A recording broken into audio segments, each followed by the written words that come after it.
For part 2 of my video, I wanted to show you how to connect your Google Classroom. A lot of us got to this stopping point when we were doing our 5-star training, and I wanted to go that one step farther and show you how to do this with your Google Classroom class. There are 2 ways to connect. I want to show you if you go to an EdPuzzle activity, and these are just the trending ones right now that are popular, and click on an activity, and you've gone through, you've edited this, you've vetted it for your class, then you're going to click Assign. And then here it says Add a new class. And instead of creating a class, if you have Google Classroom, you can click Import Class and import it right here.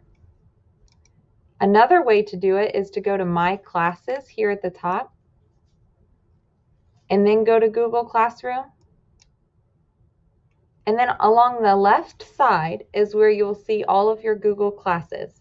So I'm going to click just one because I'm using it as a demonstration, and click Import Classes.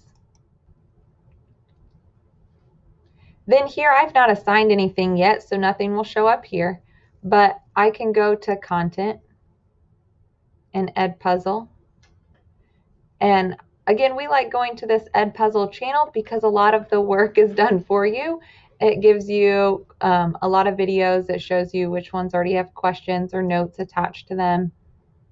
One thing I wanted to show you, if you scroll down, you can see other versions of what teachers have taken the same video and changed the number of questions, maybe added some, deleted some, maybe some are a little longer or a little shorter, and it gives you some more options for the activity. So this is just one person's edited version, but then there are lots of more down here.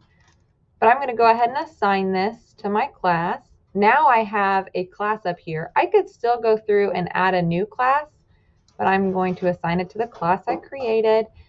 One thing you have to be aware of, if you assign this to a time that's later in the day, it won't show up on your Google Classroom yet.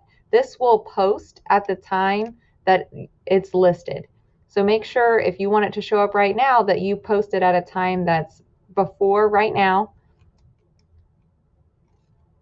Here you get the option to prevent skipping, which for students, we always want them to prevent skipping so that they don't skip the hard work we've put into it. You can turn on closed captions if you want. And here is where it's really important. It says post on Google Classroom. And that's what we want to do. We want it to post on our Google Classroom, and click Assign. So it already shows my student has not watched it yet. They don't have a grade. They have never watched it. They've not turned it in. I can go through and look at the questions that are going to be asked in that lesson. And let's go up to my Google Classroom. So this is my Google Classroom. I go over here to classwork, and it's right here at the top. I could then click that and drag it where I wanted if I wanted it to go under a topic. It doesn't really matter to me, so I'm just going to leave it here.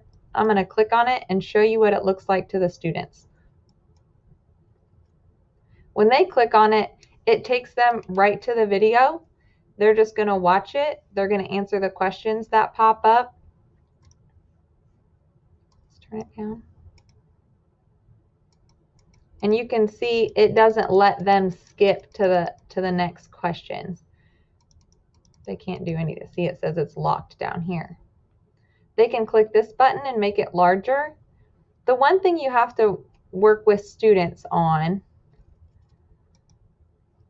is after they hit submit, they also have to hit this continue button. And the whole time as this is spinning over here, it kind of makes it look like there's a lag in the internet. So you have to teach them that when this is spinning, check to see if something popped up. Then I always forget to hit continue. So make sure you hit submit, then continue, and it'll take you to your next question. I hope this tutorial helps you make the best of EdPuzzle. If you would like some help with this, as always, let me know.